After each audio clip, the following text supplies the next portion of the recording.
بط من قريه اسمها مطرادي هنا مركز بنها اللبناني. طب انتوا دلوقتي عاملين اعتصام واقفين بوابات المشروع ليه؟ لان اكتر من مره جينا ظهر سلم هنا، وقعدنا مع مدير المشروع ومع اكتر من مجلس اداره هنا، وعدونا اولا قالوا لنا قدموا في طلقه عشان خاطر قدموا ورقكم، احنا عاوزين مؤهلات عليا ومؤهلات متوسطه، وقدموا في طلقه عشان خاطر التعيينات. الكلام ده بقى له اكتر من سنه، رحنا طلقه مرتين وقدمنا الورق بتاعنا اترمى. جينا عملنا اعتصام هنا تاني، قالوا خلاص التقديمات اللي هناك ملهاش لازمه، نفتح لكم كشك هنا داخل المحطه تقدموا بيها الورق بتاعكم ونديكم وصولات وارقام على التعيين. فتحوا فعلا الكشك واستلم لنا الورق اكتر من مره، وجينا هنا عشان نقدم الورق. فعلا قدمنا معانا وصولات التقديم، وبعدين ما حدش خد مننا حاجه خالص وما شفناش تعيينات، وسمعنا التعيينات بالمحسوبيه. طب هو دلوقتي انا شايف ان مفيش مشروع تم.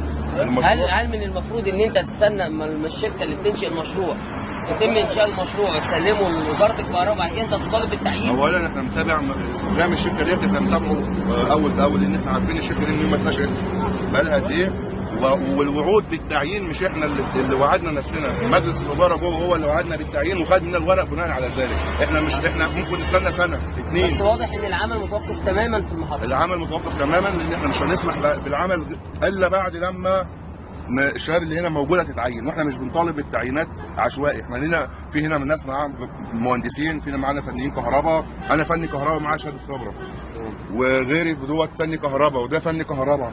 احنا عاوزين المشروع ده ليه اكتر من بوابه، انا اعتقد ان انتم موزعين نفسكم على البوابات، في بوابه واحد وبوابه اثنين، وفي ناس ثانيه بتيجي بالليل، واحنا نفضل هنا مختصمين لغايه ما حد يجي يتفاوض معانا رسمي. مفيش حد جه خالص يتفاوض معاكم في المره الاخيره ليه؟ محدش جه، وحضرتك زي ما انت ما جيت وشفت الموضوع كله من غير بلطجه، مش عاملين له اي. لا انا شايف ان الموضوع بشكل سلمي، ومحدش دخل المشروع من جوه، كله من بره. المشروع بتاعنا واحنا نحافظ عليه. اهم حاجه بس ايه، اصل وانتوا لو عايزين وسيله ضغط كنتوا قفلتوا الطريق السريع، سايبين الطريق شغال.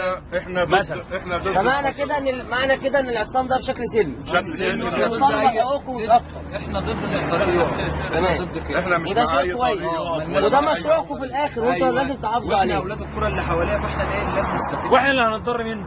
ويا فندم لو حد عاوز يشتغل المشروع بكره الصبح كان المفروض يجي يتفاوض معانا دلوقتي، ما يعطلش العمل ساعه. هم كده اللي بيعطلوا العمل، مش احنا اللي بنعطل العمل. يعني انت شايف ان هم المدير المشروع او المسؤول هو اللي مبسوط ان انت مبسوط ان احنا قاعدين، هو ليه هدف ان احنا نعطل العمل والعمل يقع عشان خاطر الوقت يقع. لكن هي واللي ماسك الليله دي كلها لو كانوا عاوزين يخلصوا الليله، سواء اي حد مش مهم مين، اي حد واقع دليل على كده ان هو تبع الاخوان ومستني عم ياسر ومخلص المصالح دي كلها محسوبيات تبع الاخوان، وقال لك ان الكلام ده مش هيبقى الا بعد 30/6. هم ادونا من شهر قالوا لنا 30/6 اخر حاجه، عشان خاطر عارفين حوار تمرد مكتوب في الورق بالاسامي. ولكن جوه الكلام برضه ما احناش، ما نقدرش نتهم بيه حد. احنا كل الحكايه ايا كان هو انتمائه ايه، حزبي او مش حزبي، احنا عمال ومالناش اي انتماءات حزبيه. المحتسبين هنا دلوقتي حوالي 150 واحد، لكن هم متوزعين على البوابات. هم متوزعين على اكتر من بوابه، يعني شغالين بينزلوا عندهم موارد واكتر من ناس بوابه. امتحنت وراحت هناك الامن وما فيش حد استلم شغل. طب نيجي نشوف بعد اذنك البوابه كده وهي مقفوله.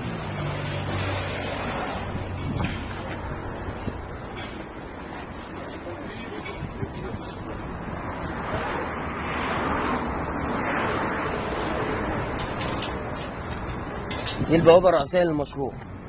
تم غلقها من امتى مقفوله البوابه؟ امبارح. والعمال وكل الموظفين طرف المشروع كاتبين ورقه يوم الخميس ان البوابه هتنقفلها يوم السبت. يعني قبل ما تقفلوا وزعنا ورق داخل المشروع جوه، وقلنا لهم ان احنا هنقفل البوابه يوم السبت. بس حد يجي يتفاوض معانا ودول موزعين ورق ومعلقين ورق. يا جماعه احنا عاوزين حد يتكلم معانا وحد يسالنا.